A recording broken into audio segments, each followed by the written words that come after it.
Now, have you heard of breast implant illness, Sarah? Not until you told me about it randomly. Travis, have you heard of it? No, I've never. Okay, all right.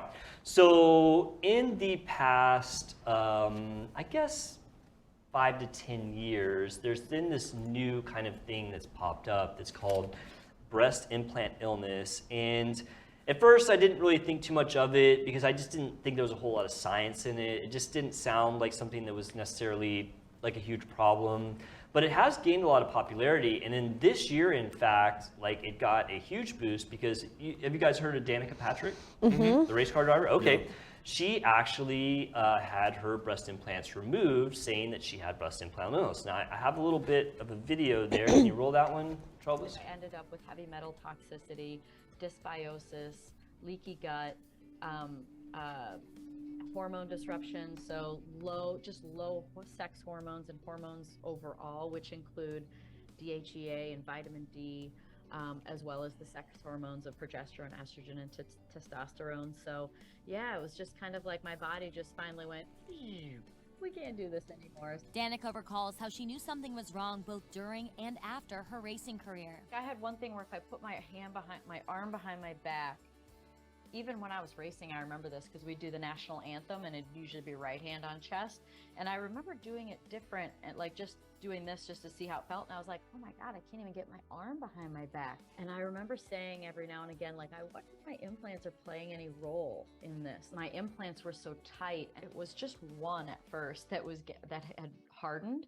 And I was like, oh no. And it was early. I had just finished my career in racing. And so I thought, maybe I crashed and maybe it's ruptured and it's leaking and my body's fighting that. And I had an MRI and everything was fine. And then, so I just kind of let it go and then the other one did the same thing. And it's not like you can tell every day. It's just like all of a sudden it's different and you're like, oh, that happened. And so really that should have been a sign, and was, that my body was fighting it. Danica's removal procedure happened this past April of 2022, and the racing legend says she saw some results within hours of the surgery. I got them out, and that night I, for the first time, felt like oil on my face for the first time, which is explaining why my scalp was dry and my skin was dry and my hair wasn't the same. So there was Danica Patrick talking about her experience with breast implant illness, and we'll talk about what that means in a minute because I'm sure you guys are probably like, what does that even mean? So I do have a couple of problems with the things that she was saying because, in this topic's controversial. I mean, you have plastic surgeons out there who just flat out don't believe that it's real, and then you have plastic surgeons who embrace it, which I think mostly is for monetary gain, and I'm going to kind of go into that. And so you have these like different sides, and then you have patients who are just really adamant about it. So I don't know why, but this has become like a controversial topic, like in the field of plastic surgery. Yeah, it doesn't seem very measurable.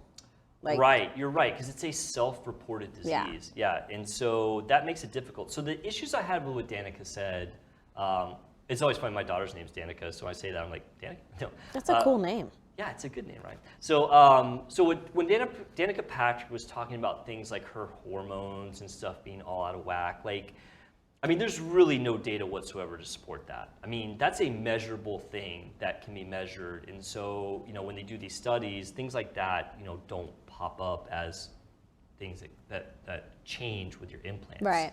So some of the things that she was talking about, just flat out, aren't even think about like the heavy metal poisoning or what. I mean, it almost like she was attributing everything that she could think of to these implants, which, that's kind of going beyond, to me, what's reasonable when you're talking about breast implant illness. Because, I'm a science guy. It's like, what does the literature, what does the study show? Yeah. The other thing is that she actually had a known complication of implants. When she's talking about not being able to stretch her arm and it being hard, that's capsular contracture. Number one risk of getting breast implants. And that can cause issues in the area around your implants for sure. So she definitely had a complication from her implants. And so it's like, okay, were some of the things that she was talking about related to what's considered breast implant illness, or were they actually related to the fact that she had a true complication? Well, for sure, some of the issues you were talking about was from a true complication.